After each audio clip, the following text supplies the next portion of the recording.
All right, good evening, everyone. I'd like to call the meeting to order. I typically would have a gavel at this point now that I'm in person. Gavel. And welcome you to the regular meeting of the Milwaukie Planning Commission. Agendas and additional copies of staff reports are available on the city website at www.milwaukieoregon.gov. You may locate them by navigating to the community calendar where tonight's meeting page is posted. If you have not reviewed the agenda, please do. It contains important information about our process tonight. I'll start with a native land acknowledgement. The city of Milwaukie respectfully acknowledges that our community is located on the ancestral homeland of the Clackamas people. In 1855, the surviving members of the Clackamas signed the Willamette Valley Treaty, also known as the Kalapua, etc. Treaty, with federal government in good faith. We offer our respect and gratitude to the indigenous people of this land.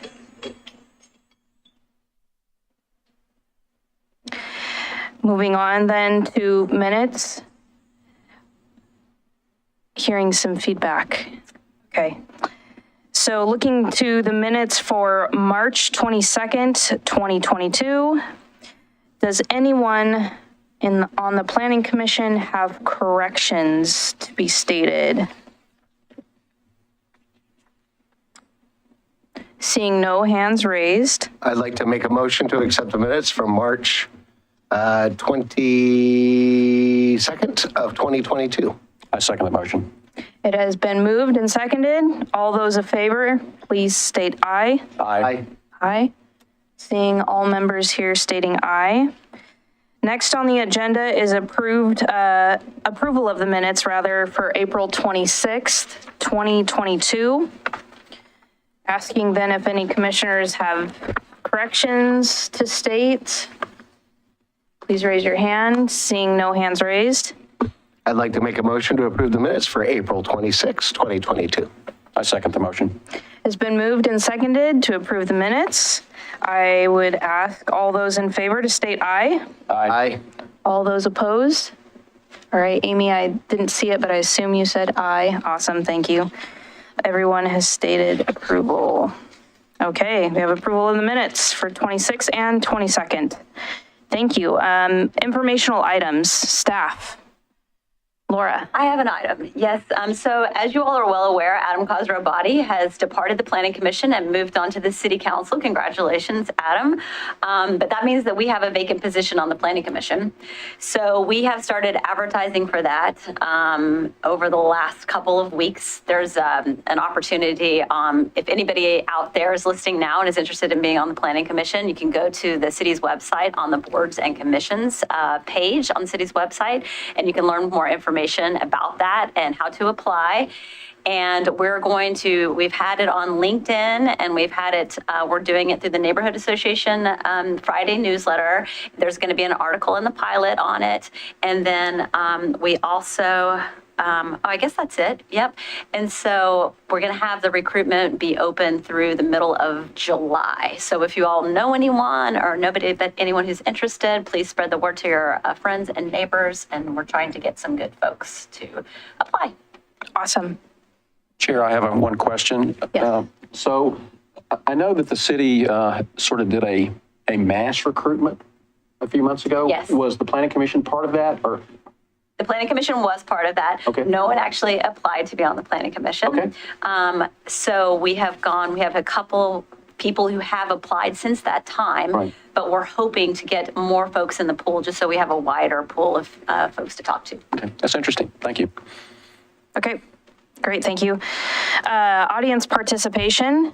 This is an opportunity to comment on items that you do not see today listed on our agenda. Does anyone wish to comment on an item that is not on tonight's agenda? If you do, please raise your hand in Zoom, or for those of us in the audience,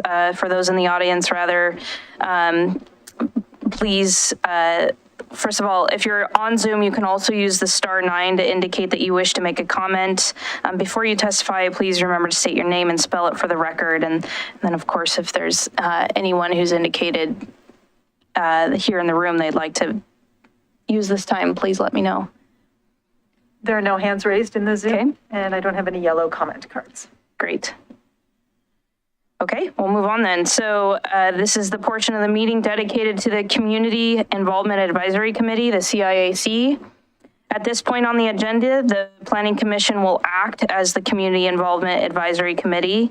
I now ask staff to provide any updates.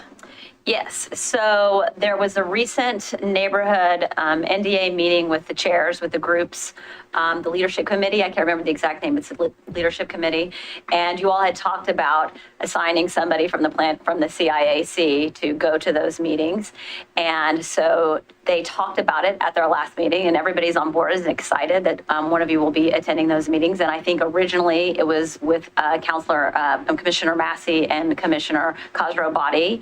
So I guess Commissioner Massey, you are going to be the person attending those meetings. And so the next one is September 15th. Okay, thank you. Is that it, Laura? Okay. Was there any, Laura, just a question, is there any discussion about asking those members or anyone from the neighborhood committees to attend this discussion or to be more actively a part of this portion of our meetings? We have not talked about that, but that might be something that Commissioner Massey, acting in his role of the CIAC, could talk about at those meetings. Okay, I want to make sure that we're using this time wisely, and which would certainly be a report back from the meetings that you would eventually attend, but I imagine those would be few and far between. I mean, and I'm not sure if they happen quarterly. They're 4 times a year. Quarterly. Yeah. So yeah, and these happening more regularly. So I guess I'm looking for us to, I feel like we haven't hit our stride yet with how we're using this time on the agenda, and ask this group to give that some consideration and thought. Because I think as the charge has been given to us by the city council, we're not yet there in terms of getting the full value out of this time and that more regular feedback with our community. Well, could we explore that a little further? I think it's a good idea. I mean, what ideas did you have about the NDA leadership coming in here more frequently? I had questioned, well, first of all, we had talked about at one point in time about having them join our meetings maybe biannually, maybe quarterly, to have more regular input for them to actually attend these meetings and use this time. And maybe it would be an extended meeting that we would have specifically with the group. That's one idea. Or simply reaching out and asking one of them to attend a meeting within the course of a year or however it may be, so that they're coming in and we can hear more directly from them. I do think it's a reciprocating relationship that we should also be reaching out to them and being involved. But as it stands, this time is not being used in my understanding of the intent. Well, I think we've struggled with this task, I think we had maybe 1 or 2 of the annual meetings that we sort of committed to, but it kind of got derailed by the pandemic. Yep. And so I thought that those were valuable when we had them. I want to say that we only had one. I can't remember. Yeah. I had one last year. Yeah, and Online. yeah, and so I thought that was valuable, but.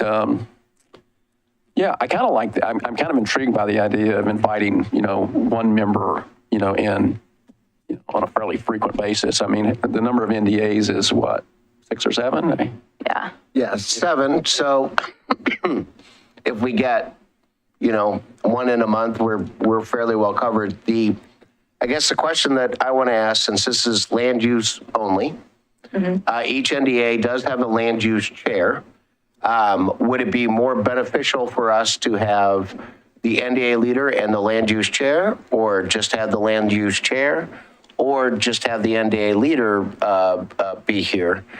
Because the questions and our comments need to be directed towards that land use. And I think one of the goals of what we are doing here is to help facilitate the easiness and warmthness of the land use chair presenting the information back to us when they have a land use issue that comes before the planning commission. So I guess I'll leave that kind of open as an open-ended question and see what people think. Do we invite the land use chair? Do we invite the NDA leader, or do we invite them both? Well, this begs the original question when this whole thing came up about, the law, as I understand it, is really geared toward land use. But, the topic is discussed, here and with the city council is that communications, engagement is much broader than just land use. So maybe we still don't have that nailed down yet about really what whether the CIAC's, portfolio is wide or more narrow. We're back at that question. Yeah, I mean, I'm open to leaving it general and inviting one NDA, or you could invite them both, or you could invite the whole entire group if you wanted to. I believe that we have an NDA leader that is sitting here with us this evening who may want to maybe comment as a member of the public for the CIAC committee. And so if the chair would allow that, maybe we could hear from somebody. Yeah, I think that's appropriate. So if anyone in the next here is then to ask whether anyone in the audience has any questions for the Planning Commission within their role as a CIAC. So you've been put on the spot. Yeah, it would be great if you could and just state your name and city of residence. That would be great. And your NDA. Okay. I'm Val Hubbard, and I'm an officer with the Downtown Historic Neighborhood Association, and I also am on the land use. So this is my comment, as I agree with you, that a land use person is probably the most effective person to be attending your planning meetings. I find that the reason I'm here tonight is because I am land use, and I feel a responsibility to report back to our neighborhood association what's happening with Waldorf. So even though this is a planning meeting, it is part of what I feel is land use. Sure. So while we have Ms. Hubbard here, if I may ask a few questions to help us maybe narrow this down a little bit, if I may? Yes.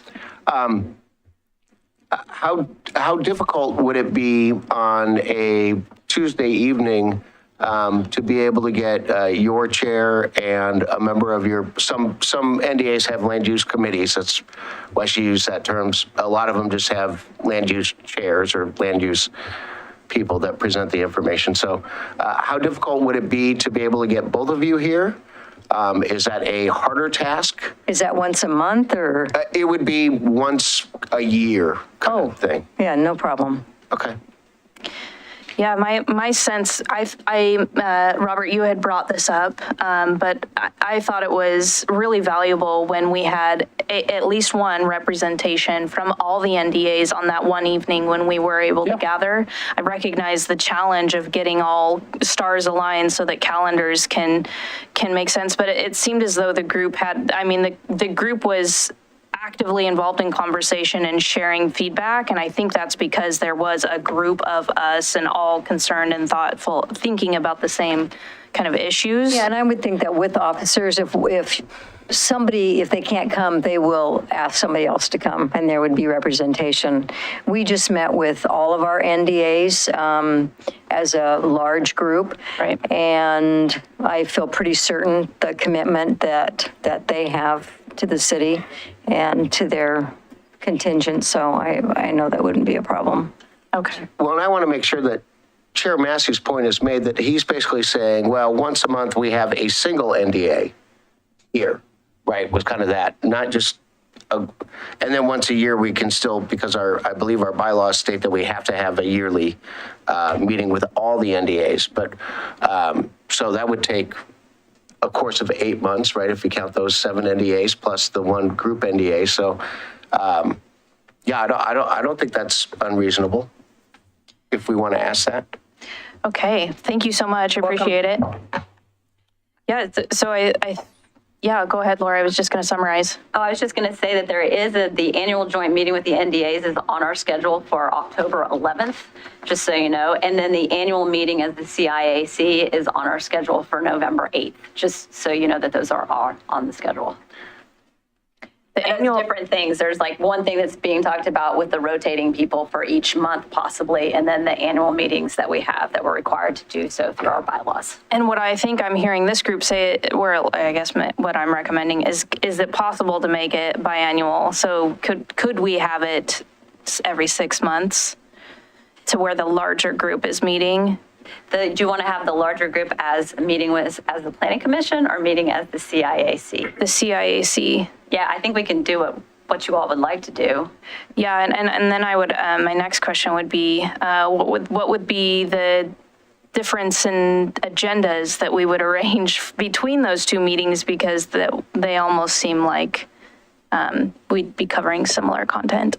Yes, there would be. I hadn't thought about that prior to now, but they would be very similar content, as was based on the last meeting that we had, where we talked about the way that the Planning Commission was able to communicate and how the NDAs were, a lot of the folks were new and needing more training. And so we kind of filled some of those gaps that we had identified. And so we would have to do some brainstorming on what the difference would be, or whether or not we would want to combine that somehow. Yeah. But also we get into trouble because the Planning Commission isn't the CIAC. So I would have to go back and think about that a little bit and strategize about it.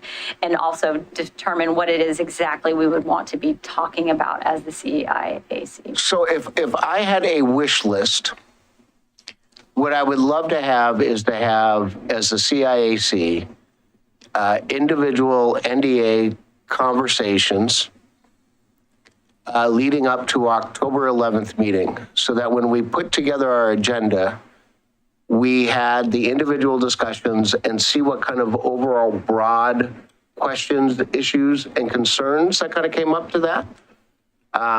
Because we'll hear 7 different answers to the same kind of question. And then once we get into the larger discussion, then maybe that can help facilitate some conversation, if that's possible. I mean, for us, we meet every 2 weeks. I mean, so if we are meeting, so. I think that would be, you all had talked about possibly going out to neighborhood association NDA meetings yourselves. So if you were doing that, that would be one way to start to get at that. Or an alternative way of thinking about that is possibly, because Commissioner Massey is going to attend the meeting in September, that's right before the October meeting that we're going to have. So maybe that's an opportunity, but I have to talk to Jason on how much the time might be allowed on the agenda to have a conversation about what we'd want to have as the CIAC. So that's another way to maybe gather lots of different ideas from the NDAs. So, but I would need to talk to Jason just about if that's possible. Okay, so what I understand is, Lori, you're going to give some thought to this, maybe come back to the group, and maybe there's just an email exchange about how to best approach this, and then we can give a report back at the next meeting on how we're going to settle out the agendas and report back between now and October. Yep, I can do that. Okay, appreciate that. Okay, well, thank So you, whatever- everybody. Whatever we sort of come up with, my suggestion is that we take that to the NDA leadership meeting. I take it On September, in September. for sure. And, have that sort of straw man proposal, and see what the response is.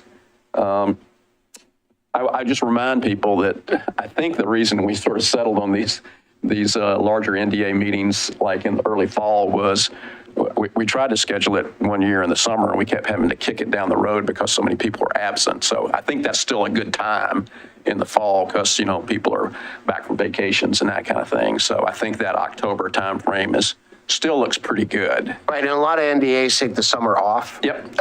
And don't forget that NDA leadership changes at the beginning of June. So if you try to contact them in July, you may not have the right information, or the person may not be prepared enough to be able to provide really good commentary because they haven't been around the group long enough. Well, those are things to think about. Yep. Yeah, thank you. Thank you. Those are all good points. Appreciate that discussion. Thank you. I'm going to move on to our first hearing item here. Proposed non-illuminated sign at the main entrance of the Waldorf School. The public hearing on the proposed non-illuminated sign at the main entrance of the Waldorf School is called to order. Gavel. The purpose of this hearing is to consider the application number CSU-2022-004. The purpose of this application is to request approval for the various applications associated with the proposed non-illuminated sign at 2300 Southeast Harrison Street. The applicant has the burden of proving that the application is consistent with the City of Milwaukee's zoning subdivision ordinance, comprehensive plan, and any applicable municipal code provision, and that the proposal conforms with all of the city's applicable criteria. I now ask staff to cite the zoning ordinance section where the criteria can be found. Milwaukee Municipal Code, Section 14.08.090, conditional and community service use signs. Section 19.403, historic preservation overlay zone, and Section 19.1006, type 3 review. Thank you, Vera. All testimony and evidence must be directed toward the applicable substantive criteria. Failure to address a criterion or raise an issue with sufficient detail to allow the Planning Commission an adequate opportunity to respond to each issue precludes appeal to the City Council based on that issue. Failure to raise constitutional or otherwise issues related to proposed conditions of approval with sufficient detail to allow response precludes an action for damage in circuit court. Any party with standing may appeal the decision of Planning Commission to the City Council. Persons with standing are those who have submitted written comments or testify in person or sign the Planning Commission attendance sign-up sheet in the hallway here. Conduct of our hearing. If you are here to testify, please remember to confine your remarks to the application and relevant criteria, and to avoid repetitious and non-relevant information. If additional documents or evidence are provided by any party, the Commission may, if requested, allow a continuance or leave the record open to allow the parties a reasonable opportunity to respond. Any such continuance or extension shall be subject to the limitations of the 120-day rule unless the continuance or extension is requested or agreed to by the applicant. Conflicts of interest. Does any member of the Planning Commission wish to abstain from this hearing? Please raise your hand or state aye. Seeing no hands raised, does any member of the Planning Commission wish to declare an actual or potential conflict of interest? Please raise your hand. Seeing none, does any member of the Planning Commission wish to report on an ex parte contact?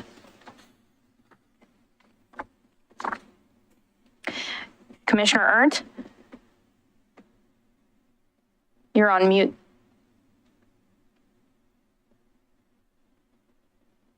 We cannot hear you for some reason, sorry. One second, still can't hear you.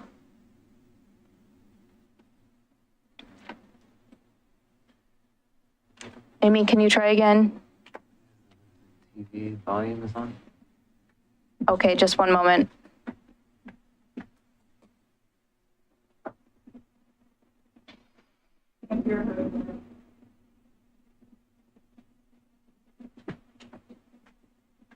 Amy, Commissioner Ernst, can you try one more time?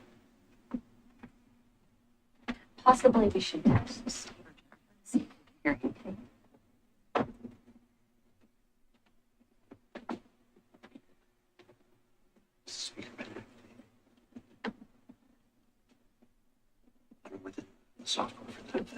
I don't know where the software is for that. Steve or Jennifer, if you are there, I see that you're online. If you could, one of you unmute yourselves and see if we can hear you in the room, that might be helpful to identify the problem.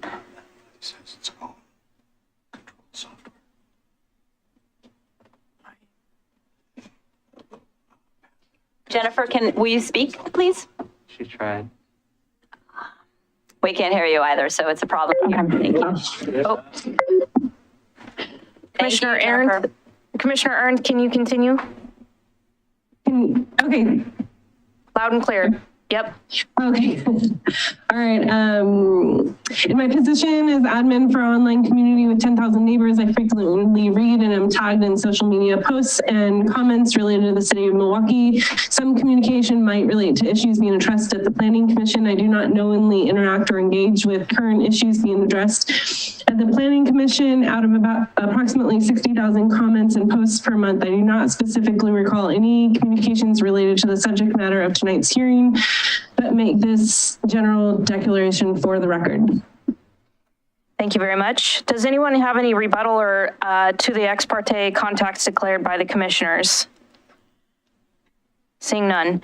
Will any commissioner who has visited the site prior to the hearing please raise your hand? Seeing all hands raised. Thank you, commissioners, for taking the time. Did any of those commissioners who visited the site speak to anyone at the site or know anything different from what is indicated in the staff report for this application? Please raise your hand. Seeing no hands raised. Does any member of the audience wish to challenge the participation of any member of the Planning Commission? There are no Vera? hands raised in Zoom. All right, none in person and none online, thank you. And jurisdictional issues. Does any member of the audience wish to challenge the jurisdiction of the Planning Commission to hear this matter? No hands raised in Zoom. No hands raised. Thank you very much. We will proceed to staff report.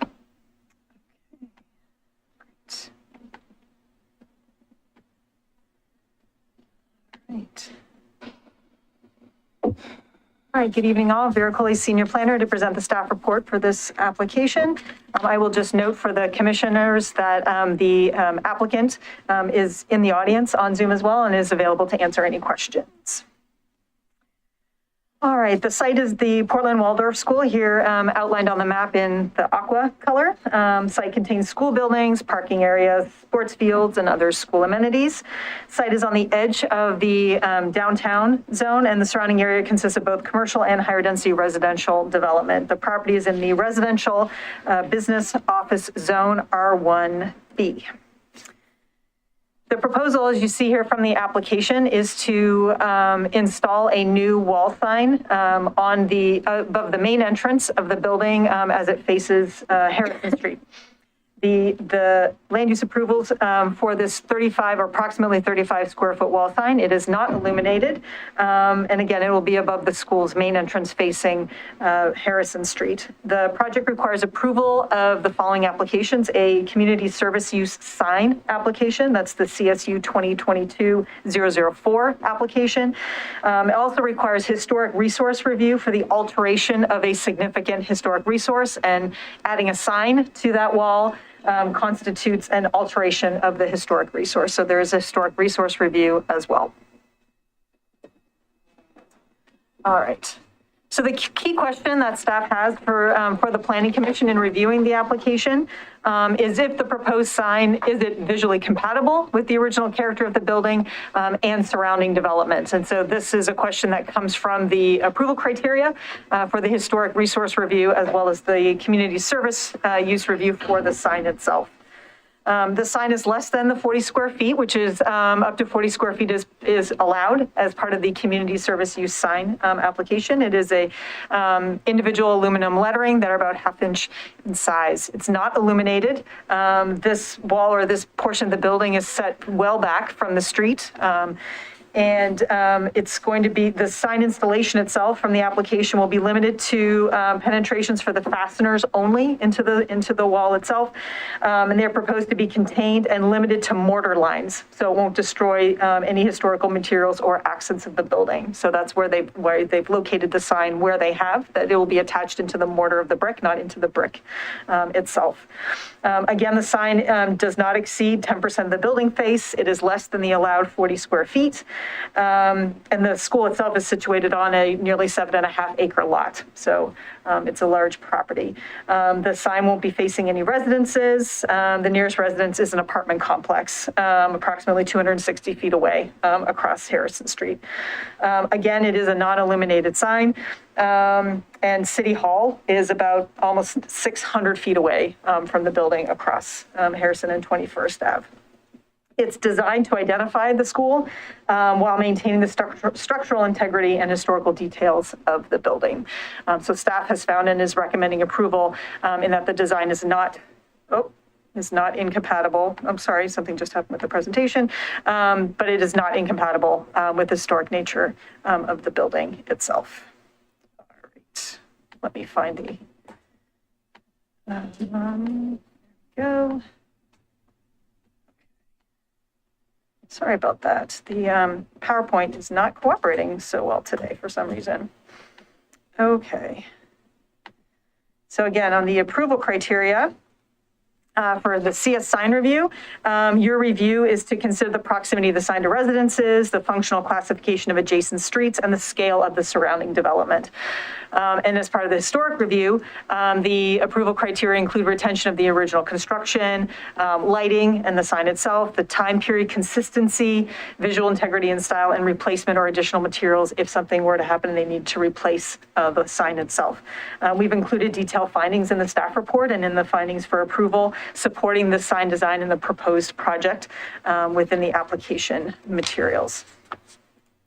We did not receive any comments on the application itself, and staff does recommend approval of the proposed sign per those recommended findings of approval. Per usual, you have a few decision-making options this evening. You can approve the application with the recommended findings, which is our staff recommendation. You could approve the application with modifications to those findings, and we would need to read those into the record. You could deny the application with new findings for denial, or you could continue the hearing if you feel that you need additional information. Again, the applicant is on the Zoom call, so if you have any questions about the sign itself, that they may be able to answer. But I am certainly able or happy to answer any questions that you might have about the approval criteria or the land use review portion of the application. Does any commissioner have clarifying questions for staff specific to the report? Please raise your hand. Thank you, Vera. Oh, we have one request. Did the applicant submit any historic photos of what the building was to see if that there was a sign there originally? They did not, no. Okay, thank you. On to testimony. Have we received any correspondence on this matter other than those included in the packet? I heard you say twice, no? No. All right. Thank you, Vera. This is an opportunity for applicant testimony. Would the applicant or their representative like to comment? If so, would the applicant please state their name and city of residence for the record? And Vera, we have some in the room as well as online. Keisha, I've promoted you to be able to speak. So if you have anything else you'd like to add as part of your presentation, please do so. Yes. Hi, my name is Keisha Ochoa. I am representing Ramsey Signs.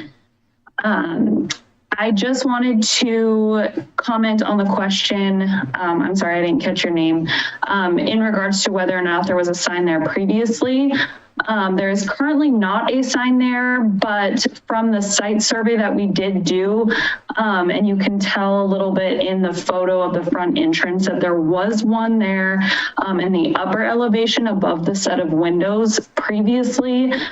I had not seen it, but there was something there previously. Okay, and is that all that you'd like to testify or present this evening? Yes. If so, that's fine. Okay, we appreciate your time. I want to give an opportunity before you leave us, if there's any questions, clarifying questions that the commissioners have specific to the presentation from the representative. Please raise your hand.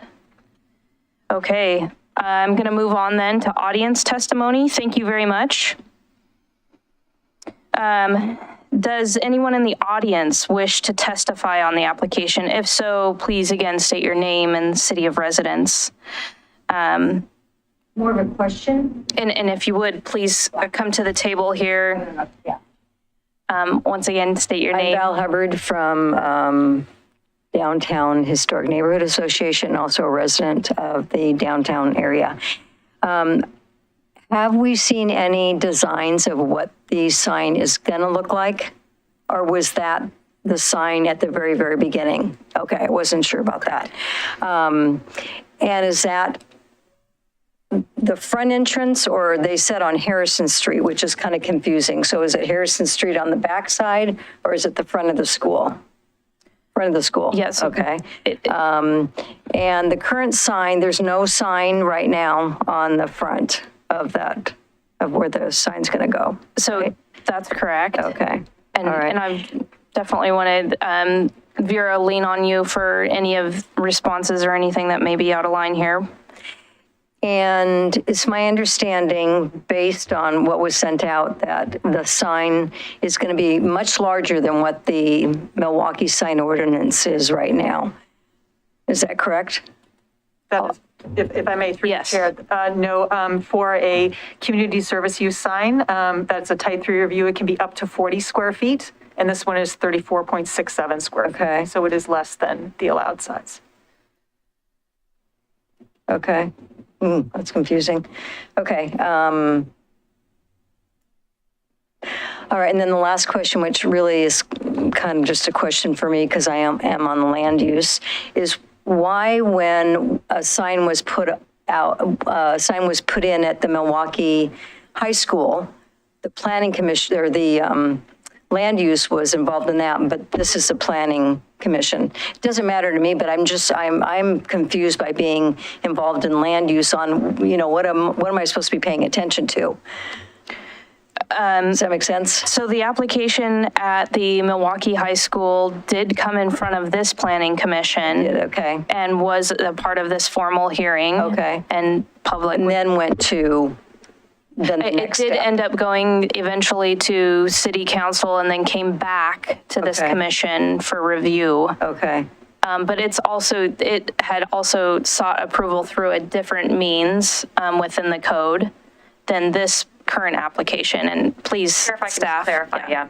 It didn't actually go back, it didn't go to city council. If you recall, what we did is we made a code amendment that went through city council. And then it came back, I appreciate that. changes to planning commission. Yep. So the actual application didn't go in front of city council, but rather the code changes. Okay. And all of those And Commissioner would have. Huebner, sorry. I'm sorry. Sorry, that's just not the time. Any other questions that you have? I don't think so. I think that answers my questions. Okay, and before you leave us, now I'll offer the opportunity. If there's any questions that the commissioners may have, this is your chance to ask the public. Just a comment. All of those procedures that we just talked about would have gone through a comment period for the historic downtown Milwaukie NDA. So you're saying that it did already go through the question to the end? Okay. I guess I missed that. I guess And I'm an officer, but I missed it. Yeah, and I want to make sure that we're only speaking to the questions that the audience member has provided. If you had a... If I may, just through the chair, just that the notification process for the Milwaukie High School sign was the same for this, as this one. It was a Okay. type 3 CSU sign review, so Okay. the same notification would Okay. have gone out. Okay. All right. Great. Thank you very much. Thank you, and appreciate you coming out tonight. Rebuttal. Does the applicant have any rebuttal or additional comments in response to public testimony? Yes. Another member of the audience. Oh, I apologize. I'm sorry. That was not intentional. Please come to the table. Again, state name and city of residence. Christy Schaefer, Milwaukie. I live right down here on Main Street. And I think I left you a message today, but it was after hours probably. Okay. Isn't your number the one that's on there? Anyway, I did leave a voicemail, but I knew it was probably too late. It would be, That was mine, sorry. you. Yeah, you left me a voicemail, but I didn't catch it because it Yeah, was I already knew it after. was late. I had another meeting and I thought I might miss this. sure, feel free And to I do rephrase. feel better about this whole thing right now. I've lived all my kids went to that school, and I just love that historic building. And when I saw from the write-up, I was really concerned because I thought, oh, God, this beautiful historic building is going to have this huge sign. Now that design that looked okay. It's just going to cover between the windows and the. Arched openings, yep. So the question I have, she asked most of the things I was thinking about, but do you know the materials that it's going to be? I mean, It's a good question, and we definitely do. And the applicant, I think, is still online, and there's an opportunity that they can respond to that question. Yeah. anyway, but that's all. I mean, Okay. I feel much better. I'm glad I came tonight because I thought it was going to be That's great. the hideous thing. I appreciate you coming and spending your time. And next, we'll get your response from the applicant directly. So thank you. Thank you. And you. Should I go sit down? Yeah. Yes. Okay, now an opportunity for rebuttal. So if the applicant is still online, just invite them back and provide any additional comments based on public testimony. Keisha, go ahead. Hi. Yes. Well, I'm glad that we've presented a sign that's not ugly, according to the member. But this is made of 1/2-inch aluminum, non-illuminated letters. So it's definitely fits within the historical decoration of the building. So we wanted to make sure that we maintained that, as well as the structure of the building by making sure that any penetrations are done within the mortar, not on the actual brick. So we're definitely going to preserve the building as much as possible. Great. Thank you, Keisha. Okay. Looking on then, we will, the public testimony portion of this hearing on CSU-2022-004, 2300 Southeast Harrison Street is now closed. Opportunity now is for discussion by the commissioners. Are the commissioners ready for discussion, and would anyone offer to lead us off? Thank you. Thank you both. Well, I'll go ahead and go, Sure. since everybody's so quiet. So I have seen the historic photos of Milwaukie Junior High, and I do remember the lettering that was sitting on top. And so really, in my mind, this sign actually helps restore more of a historic value to it. And in fact, the material that they are using, at least appearance-wise, from photograph to photograph, almost looks exactly the same. So I give kudos for that. And I think that their dedication to the protection of the building is outstanding. And I fully support this application. Thank you, Commissioner Heemner. Any other commissioner like to add or provide a motion?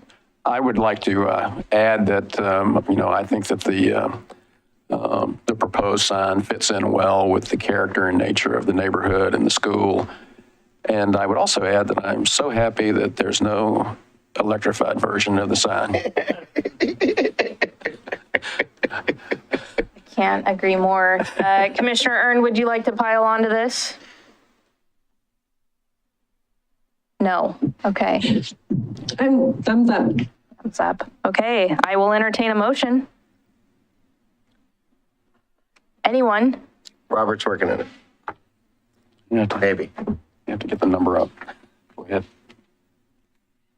I would like to approve CSU 200, I'm sorry, Motion. make a motion to approve CSU 2022-004 and HR 2022-001. I'll second that motion. All right. We have a motion. It's been seconded. I would like to ask all those in favor, raise your hand or state aye. Aye. Aye. All right. Seeing all commissioners' hands raised, we have a vote of 4-0 for approval. So thank you. Whoop. Nope, go ahead. Go ahead and You read gonna the stop rest. me? No, read the rest of your script. We have CSU 2022-004 is approved by a vote of 4-0. Appeal rights. If anyone wishes to appeal the decision of of this decision to the City Council, you must make your application stating the grounds for your appeal within 15 days of the mailing of notice of decision. Please see planning staff for details. Moving on. May I ask a technical question of boredom, but interest of me Technically not. Technically no. for staff right now? This is not the chance. We do have new business at the end of this agenda, however. Okay, I will ask that question then. Okay, thank you. Proposed construction of the manufacturing light industrial building at 9285 Southeast 58th Drive.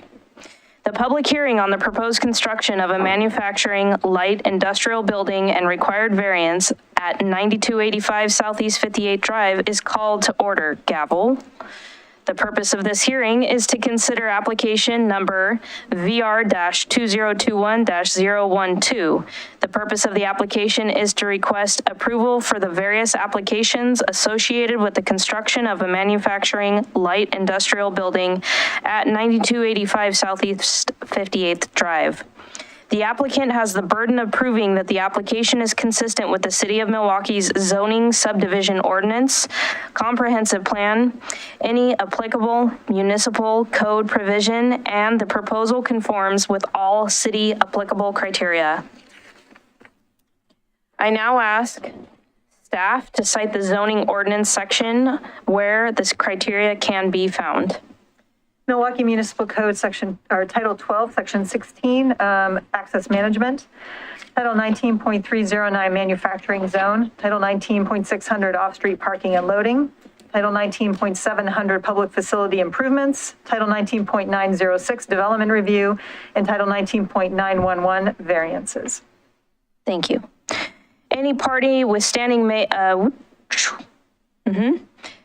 Any party withstanding may appeal the decision of the Planning Commission to the City Council. Persons withstanding are those who submit written comment or testify in person or via Zoom. Conduct of this hearing. At the close of May 24th hearing, the Commission left the record open for additional written testimony to be submitted within 14 days. The public record is now closed, and there will be no further public testimony taken this evening. Conflicts of interest. Does any member of the Planning Commission wish to abstain from this hearing? Please state aye or raise your hand. Seeing no hands raised, does any member of the Planning Commission wish to declare an actual or potential conflict of interest? Please state aye or raise your hand. Seeing none, does any member of the Planning Commission wish to report on an ex parte contact? Please raise your hand or state yes. Commissioner Ernst. Commissioner Ernst. Sorry, I feel like I'm always slow or too fast with my hand raising. Can you hear me? Yes. In my position as admin for an online community with 10,000 members, I frequently read in and tagged in social media posts and comments related to the City of Milwaukee. Some communication may relate to issues being addressed at the Planning Commission. I do not knowingly interact or engage with current issues being addressed at the Planning Commission. Out of approximately 60,000 comments and posts per month, I do not specifically recall any communications related to the subject matter of tonight's hearing, but make this as a general declaration for the record. And I don't know, when do you want me to talk about reviewing, because I wasn't here on the May 24th, so just let me know. Well, I did review the materials and the meeting minutes and the video. Great, thank you. Does anyone have any rebuttal to the ex parte contacts declared by commissioners? Vera, just give a second. Nope. Okay. Will any commissioner who has visited the site prior to this hearing, please raise your hand? Seeing all hands raised, thanks again, commissioners, for giving your time.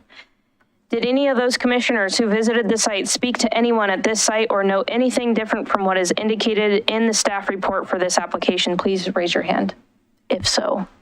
Seeing no hands raised, does any member of the audience wish to challenge the participation of any member of the Planning Commission? I'll just give 1 second. No hands raised. Great. Jurisdictional issues. Does any member of the audience wish to challenge the jurisdiction of the Planning Commission to hear this matter? No hands raised. Thank you. Staff report. Let's proceed.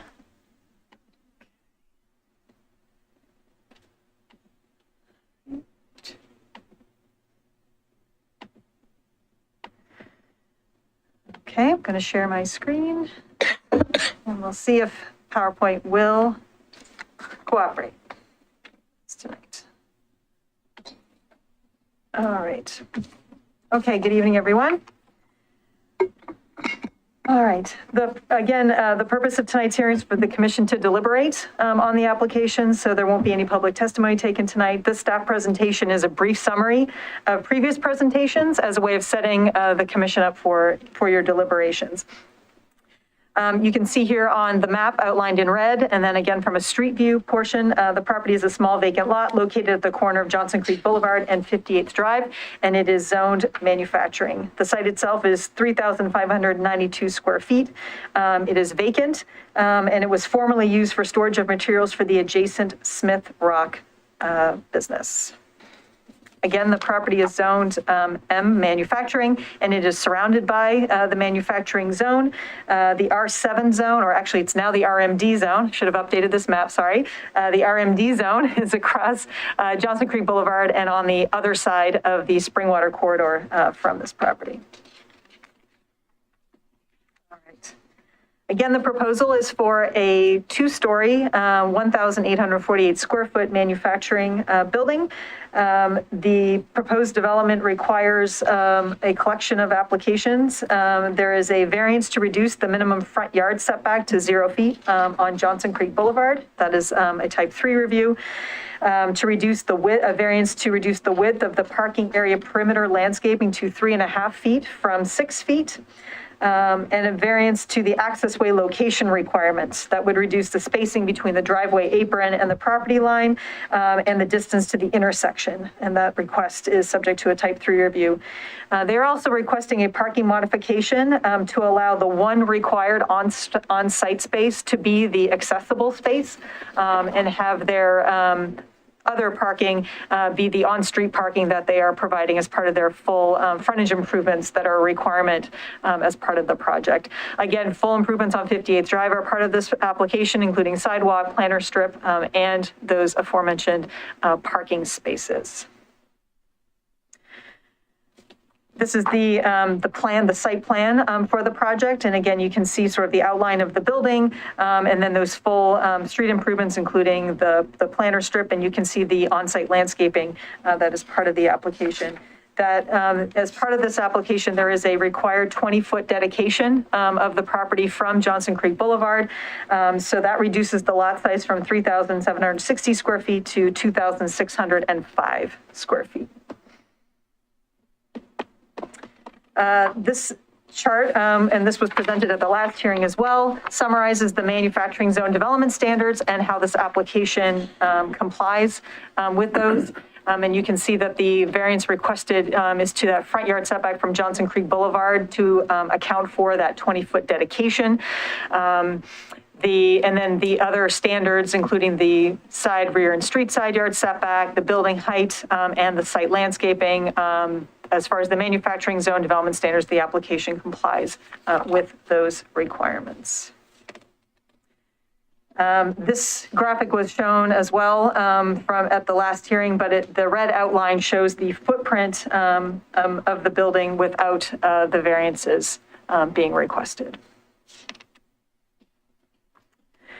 So again, the key issue or the key question that has been posed to the Planning Commission as part of this application is, would the approval of the variances result in any negative impacts? Oh, there it goes. Okay. I'll just keep talking as I'm finding out the presentation again, if that's okay. And are the proposed variances in the parking modification, are they reasonable and appropriate? Staff has not identified any negative impacts from the application. This is a very small site. And that required 20-foot dedication on Johnson Creek Boulevard results in an even smaller site of just over 2,600 square feet. The lot shape is effectively a triangle, making it challenging to develop. And so what the proposal does is puts forth an application that is asking for some variances, but reasonable variances to perimeter landscaping. They aren't asking for no perimeter landscaping around that parking area. They're asking for a reduction to that landscaping. The 0-foot front yard setback is to account for that 20-foot dedication.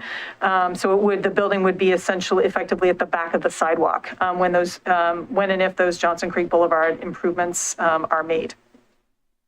The spacing standards for the driveway are the most reasonable location for the driveway and still maintain a safe distance from the intersection at 58th Drive.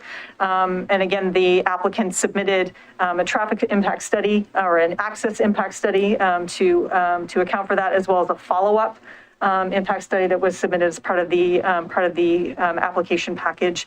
As further comment, I think that was in the May 24th package. And then we also had review by the city engineer and engineering staff to confirm the safety of those spacing standards and of the location of the building. As far as the parking modification goes, the application and the building itself would require one on-site parking space. Because one on-site parking space is required, then an accessible space is required. So for this application, they are providing the parking space, but they would like that to be the accessible space to make that the most reasonable location would be on the site. And then have the on-street parking spaces that are being provided as part of the street improvements, that those would be the non-accessible or the other parking spaces for staff or for visitors to the site. So again, given the proposed improvements to the site and the size of the building and the variances that are being requested, staff has provided findings recommending approval, and that staff believes that the granting of the variances are reasonable and appropriate given the site and the proposal itself.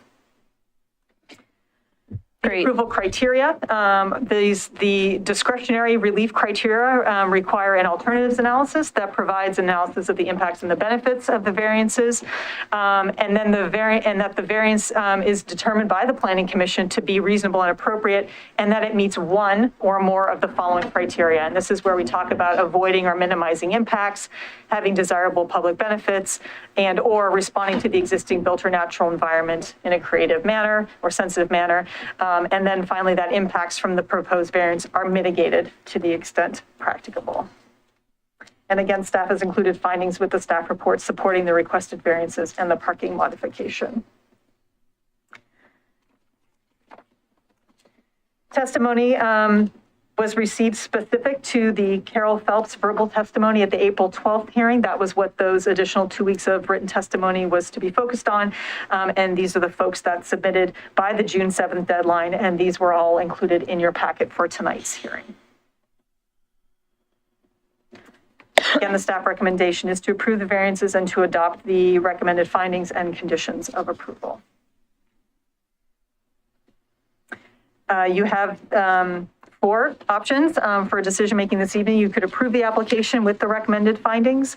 You could approve the application with modifications to those findings, and we would need to read those into the record this evening. You could vote to deny the application with new findings of denial, which we would need to craft this evening as well, or you could continue the hearing. Happy to answer any questions if you have any clarifying questions of me. Thank you, Vera. Do any commissioners have clarifying questions relevant to the report? Please raise your hand. Seeing none, thank you again, Vera, for a third time. Appreciate it. Very thorough as always. All right, this is an opportunity for the commission to discuss. We have, yes, been given the additional extension here with additional comments being received over the last 2 weeks. We have now heard, and the conditions for approval have not changed over the last 3 opportunities that we've had this presentation provided to us. So on that, I'd like to ask any questions or discussion by members of the commission. Anyone like to lead us off?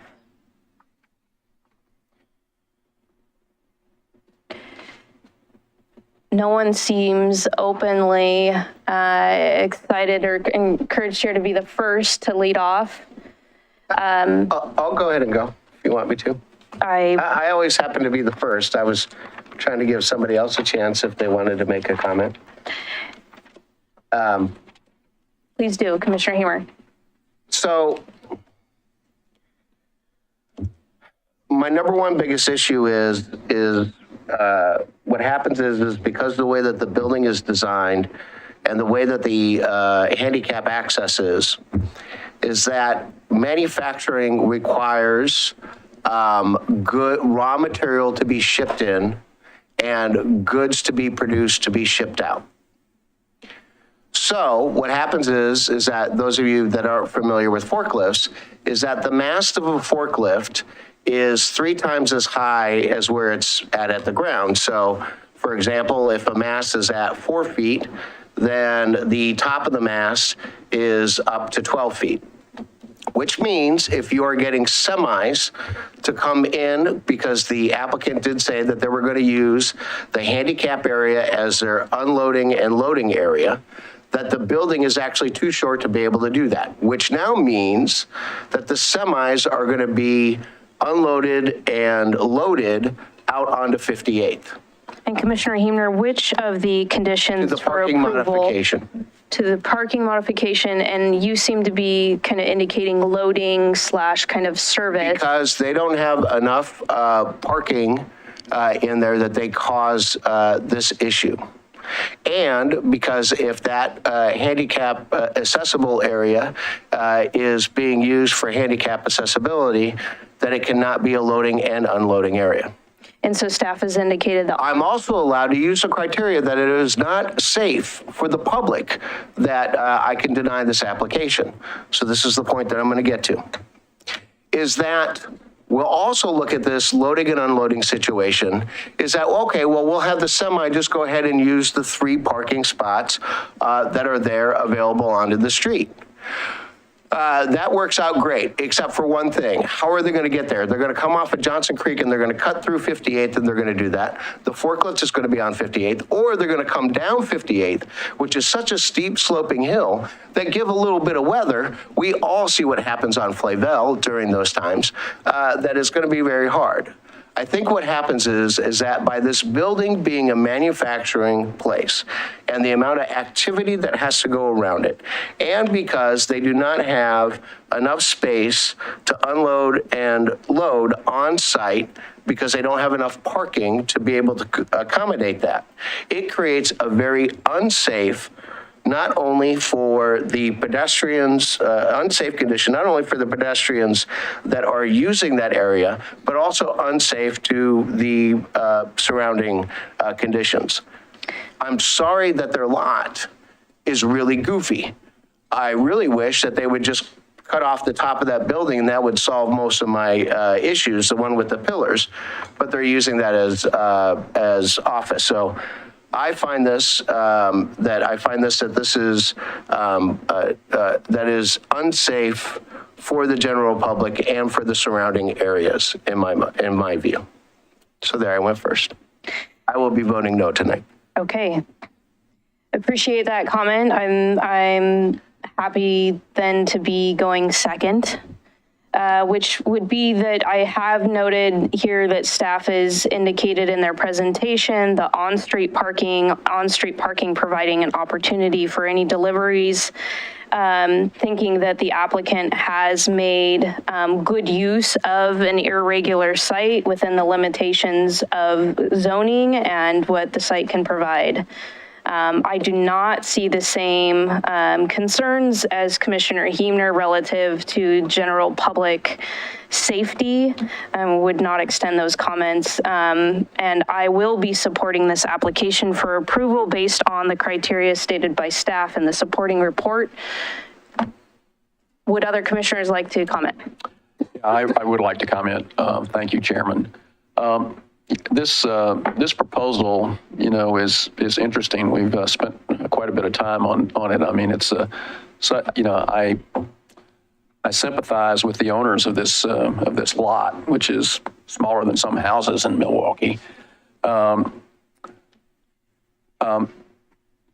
I think that there's a lot of constraints that they've tried to deal with. There's a lot of questions about what will the eventual use of this be, and quite frankly, I think the answer is we don't know. And so I listened to Commissioner Hamer's comments, and, I might say, well, that might be the worst case scenario, but I don't know that that's true. And so I'm unlikely to vote against based upon that worst case scenario because we really don't know. I mean, there's a lot of different kinds of manufacturing that doesn't require semis and forklifts. It's certainly not going to be a heavy industrial site. I don't know what that kind of manufacturing it could be. Sheet metal, who knows? It could be electronic parts, who knows? It may not have, some of those things may not come into play. So I'm reluctant to vote against that based upon the potential for this kind of impact because we don't know what it's going to be. And quite frankly, I think it's unlikely to be that. Thank you, Commissioner Massey. Commissioner Ernst, I would entertain any comments that you want to add to this or a motion. I don't have any additional comments, and I am, I support this, given the proposed improvements and the code requirements and the variances requested. Thank you. I will entertain a motion.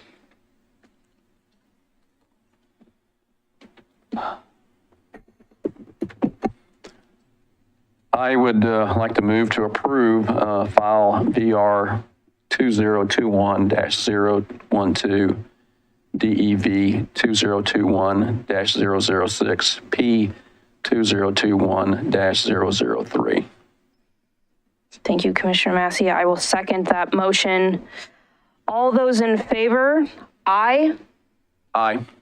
Aye. Aye. All those opposed? Nay. Proposal VR-2021-012 is approved by a vote of 3-1. Thank you, Commissioners. Appeal rights. If anyone wishes to appeal the decision of the City Council, you may complete an application stating the grounds for your appeal within 15 days of mailing of notice of decision. Please see planning staff for details. Work session. Code amendment for high-density zones. Definitions. The work session on this item is a discussion of code amendments related to definition within the high-density zones. Senior Planner Vera Coles and Associate Planner Adam Hero will present information about the code amendments for this discussion. Adam, you'll have to correct me if I pronounce that correctly. It's Hiru. Say it again? Hiru. Hiru. French is like Eru, so it's, Oh, it's a lot of interpretation. Yaru. Yeah. Okay. So. Okay. I also Don't feel struggle bad if with my surname. Okay. Thank you very much. I invite the presentation to commence. Just do it.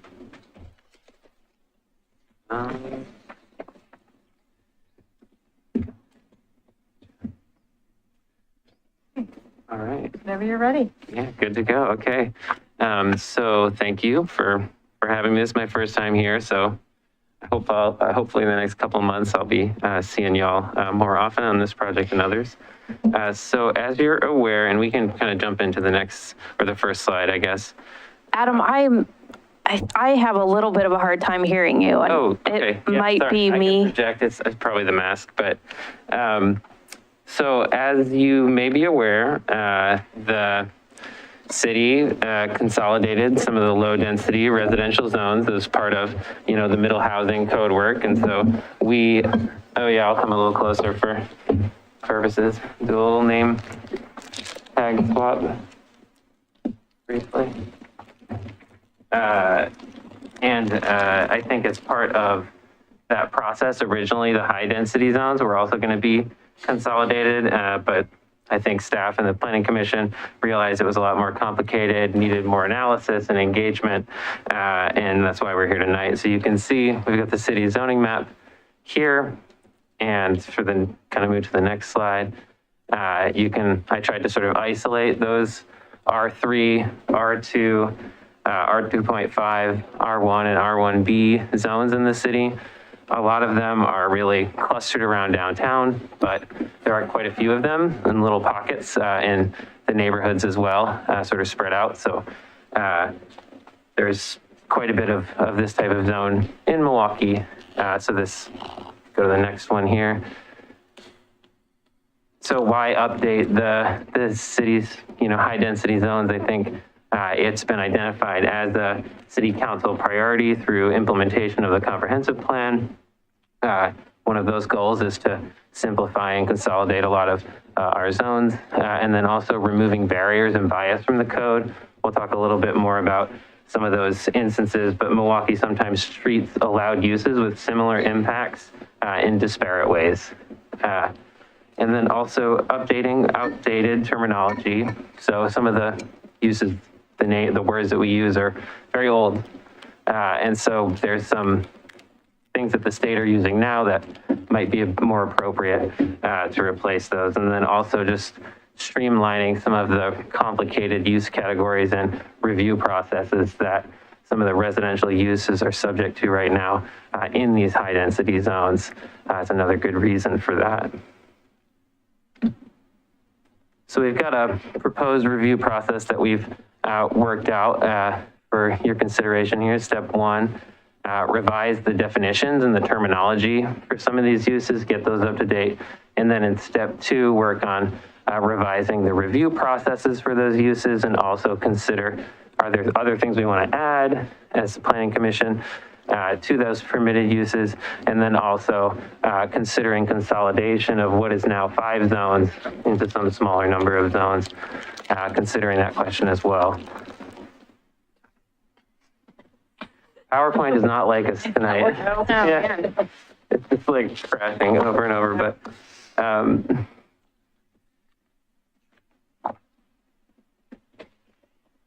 Almost there.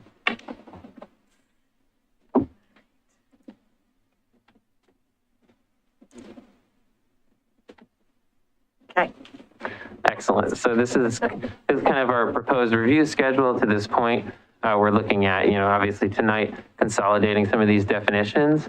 And then in July, on the 26th, we have scheduled a discussion about boarding houses specifically, because it's a bit more complicated topic around that type of use and how it exists and has existed. And then moving on to an August work session to really dig into those land use review processes and the potential consolidation as well. And then eventually moving on to a hearing in September to make some recommendation for how City Council should act to change the code, and then some more action after that, of course, with City Council.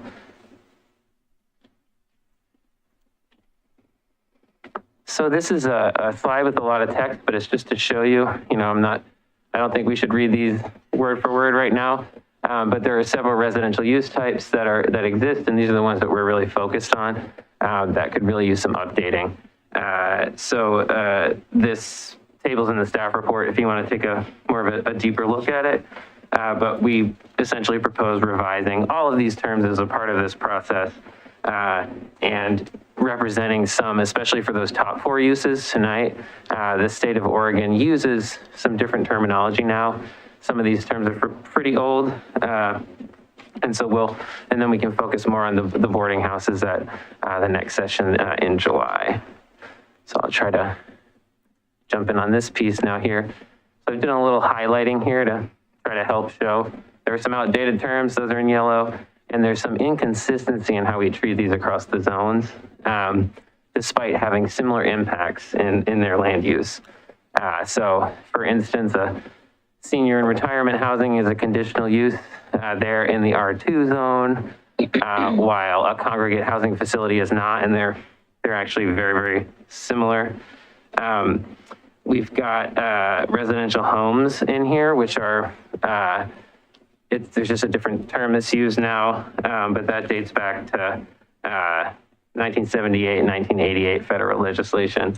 And none of the neighboring jurisdictions that we researched use that term in their code, so it's an opportunity to update that. We also, as a city, do not define nursing or convalescent home. And also, we have a whole section in the CSU, community service use section, about nursing or convalescent homes and specific standards for those as well. So those end up being, CSU in every zone. And that, even though they're similar to some of the other uses above.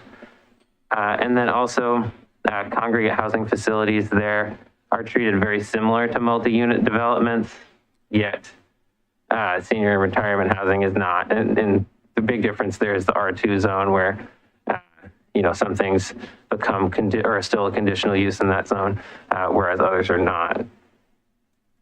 So we can move, I think, on to the next slide. So this is what staff we've kind of worked through some definitions and pulled some language from the state and how the Aging and Disability Resource Center is defining a lot of these things and the things how they're licensed at the state level. And we're essentially proposing that we consolidate 4 of these definitions that were on the previous slide into essentially 2 uses and include these other definitions in the code as well. It's funny how it just wants to do that. Yep.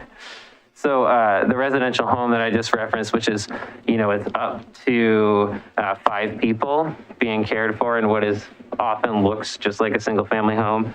And, they are who are elderly, disabled, handicapped, or otherwise require such a residence. That's permitted sort of across our residential zones currently. So that's just a reframe of that type of facility. And then for the other types of what are often senior living facilities, staff are proposing creating sort of an umbrella term for them called a residential care facility, which would kind of allow us to treat all of these pretty similar land use types similarly and not have the varying processes for each of them. So I think that, and the big difference here is that really size for the 2 uses. So the adult foster care homes are up to 5 people and residential care facility is just more than 6 or more people. So they're not, and then those are kind of the different types below. And this is just a graph to kind of show you how they exist in our current code, what the new definition is, and then what it becomes as the sort of new use type as well.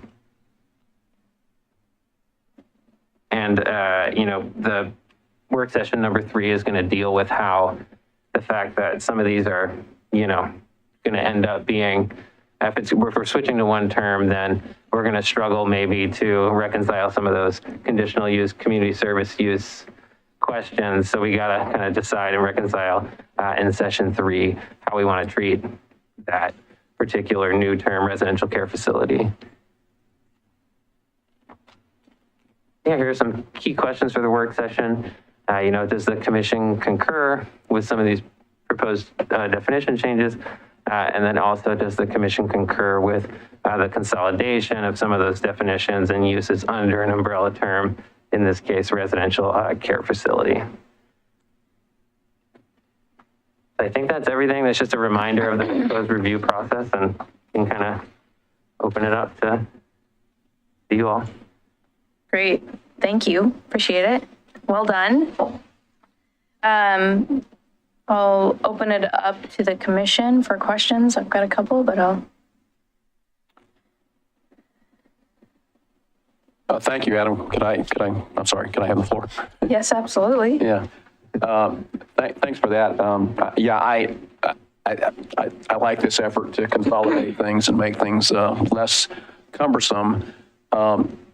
There is essential differences between these places and the way that they're licensed and everything like that. And so, I'm just, thinking about, unintended consequences that we, have we like stress test this? Have we done some comparisons with other municipalities to see what they have done? Mm-hmm. And what was the results of that comparison? Yeah, so if we can get back to the PowerPoint, I've got a few examples. So there are several jurisdictions that have consolidated these types of land uses into an umbrella term. And we're really borrowing heavily from Beaverton in this case with our definition. Also, Tigard has a similar definition. They call it a social care facility. And then Wilsonville calls it a residential facility. So but they're all sort of doing a similar thing of consolidating them down. The questions about your point about how some of these things are different, I think in the questions around some of the review processes that we have and sort of future work sessions will, I think, really deal with some of those deeper questions about how are these things, are these things really different? Well, they're very different from I did it again. Their customers and their constituents, and they're different at the state level about how they're licensed and everything like that. I don't think there's any needs to be any differentiation in the land use area. I don't think. But that's kind of what prompts my question, because, you never know about where you get tripped up. So that's my question.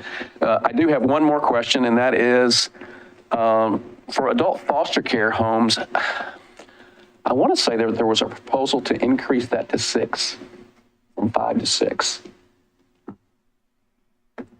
And that's just max number of people who can live in a foster home. Yeah, and a proposal from where? I thought it was from the state. Oh, okay. Yeah. And so, I don't think that's a big deal, but, I just, hate for you to write something into code and then you're kind of stuck with something outdated. And, maybe you can say max allowed by the state, which is currently 5 or 6 or whatever it is, just that kind of caveat in any of the language, because I thought I remember that, but I could be wrong.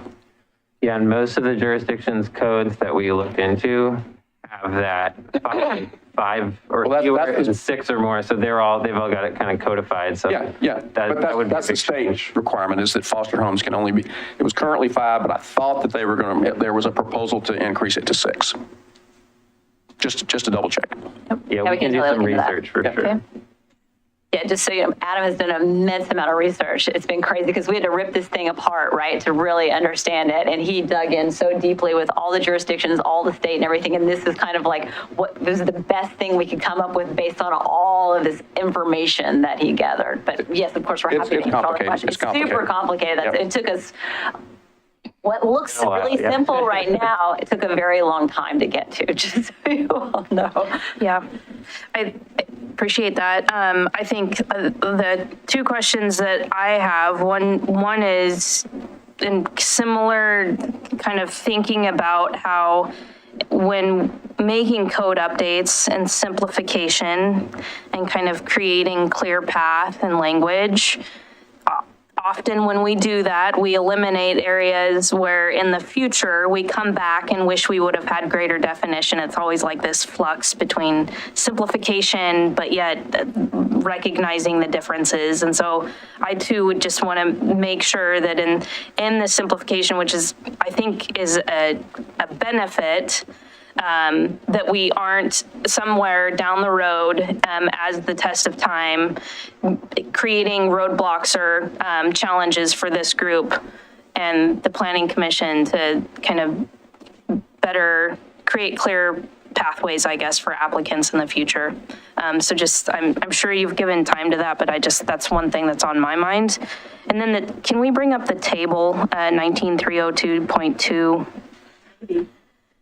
Maybe. So I understand that we're going to be talking about the process later, and that currently we have some areas where both the CU and the CSU have to be pursued through the same site.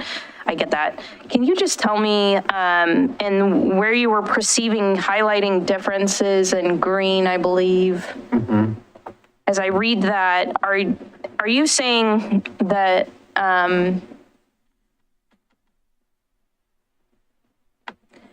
the differences that are highlighted in green, let's just take senior and retirement housing. You've highlighted R2, conditional use.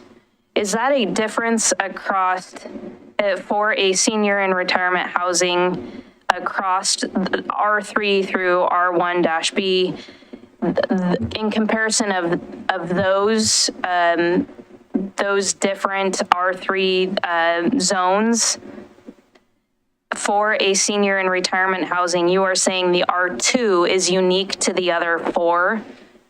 Is that how I read that table? Yeah, this could probably be better presented. I think when we look at congregate housing facilities, senior and retirement housing, and then also nursing or convalescent home, which is a CSU, those 3 are very similar in their land use impacts and how they end up seeming from the street and how people kind of experience them. And they're obviously somewhat different environments, but they are being treated somewhat differently across the board in the different zones, despite having a pretty similar land use impact as a form of group living.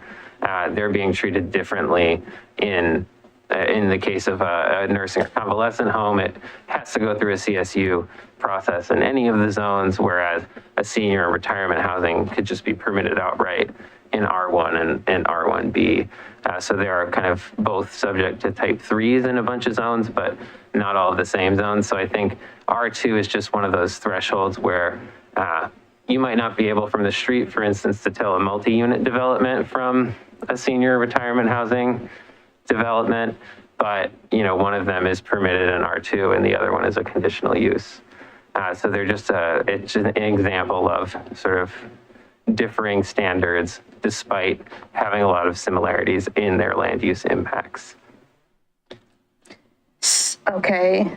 I think that got me a step closer to understanding, but I'm still not completely sure the graphic is clear to me and how we distinguish the difference. So in future work sessions, we'll be discussing how the process of permitting and land use, how the potential of the P for congregate housing facility permitting is going to change either to a CU or a CSU, or to be more in keeping with one or the other, but we're not going to be seeing the same table that's scattered with 3 different processes for.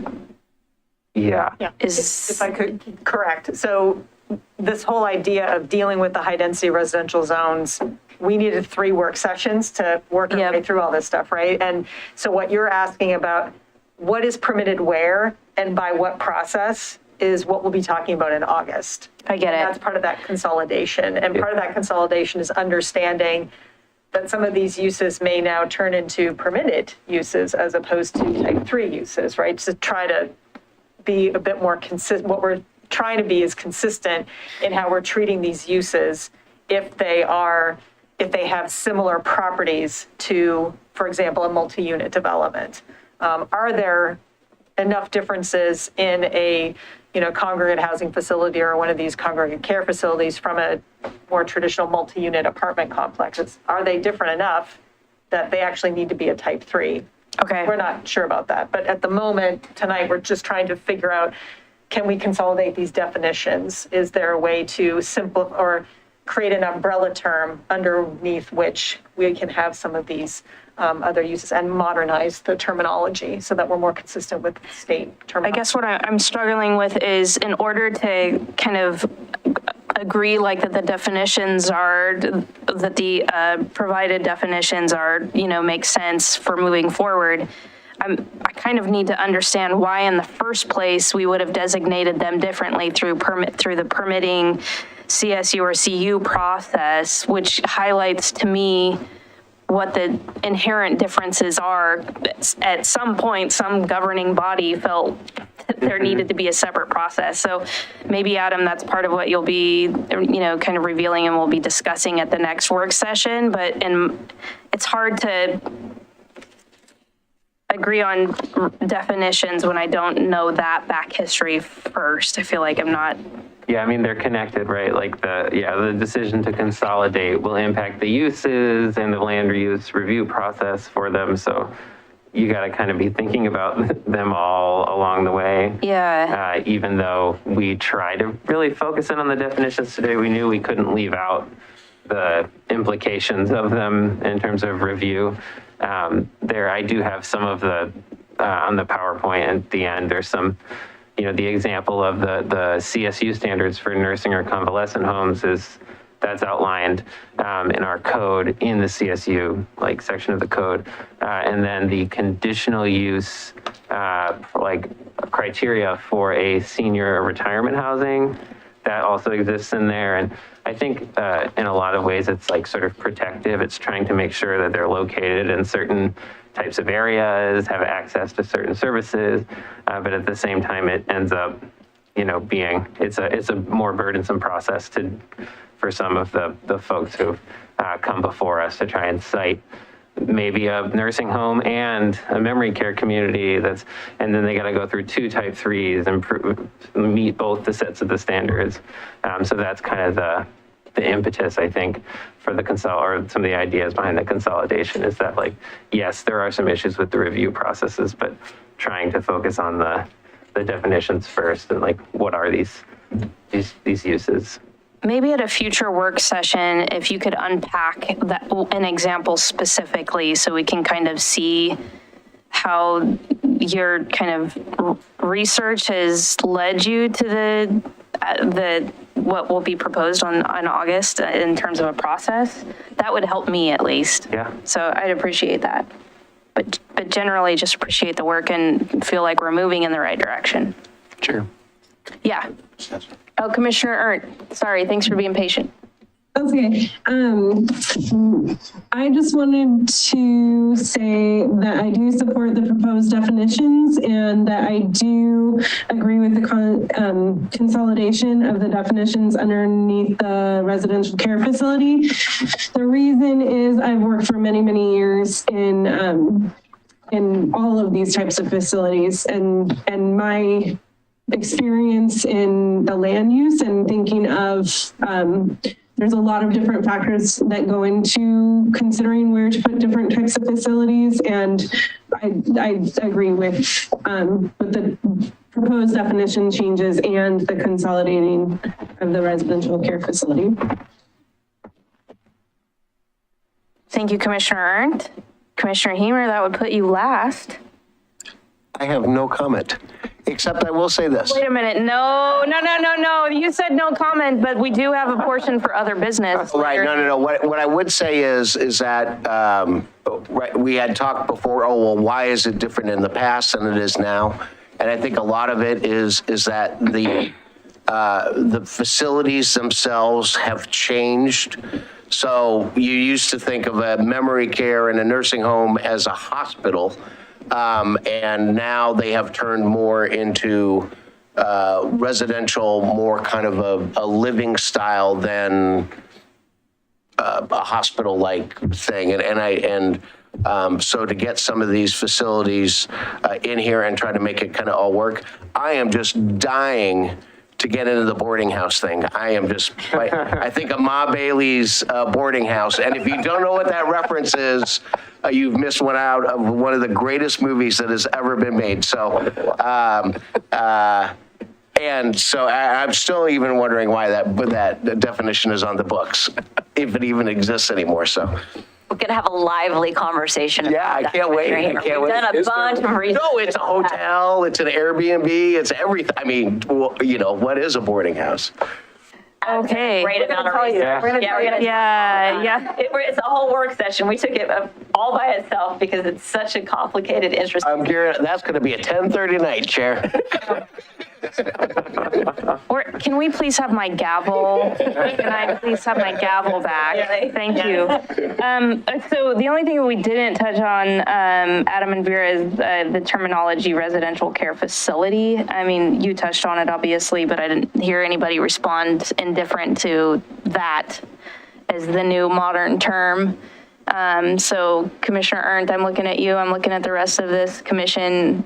So I think generally, continue. This is all good work. Excellent. Great, thank you. Yeah, thank you. I'm going to turn the page. And now, page 2. All right. To quote a great. Okay, so work session, moving on to other business. Commissioner Heimer, I interrupted you and asked you to politely hold your comments till this portion of our agenda, please. I guess my question is if we have a historic review and we have a design and landmarks commission or committee, Why don't they do historic review? The simple answer is that the code has the DLC reviewing projects within the downtown. That's its sort of universe. Only downtown? That's how it, in the code, the DLC review is for downtown review. If we want to think about doing something or expanding, their purview, I think that's something that I would have the planning manager opine on or think about, but that's the technical answer. Did the DLC provide any feedback on tonight's application? What's Why? the requirement to? They're not really in the Are the review downtown process. mixed-use zone. And, okay, interesting. Okay. That's a quandary. It's okay. I mean, in my personal point of view, there's an opportunity to maybe strengthen our historic preservation standards, and maybe an extra layer of review. And we have already a commission that is called Design and Landmarks, but they don't seem to be doing any landmark stuff.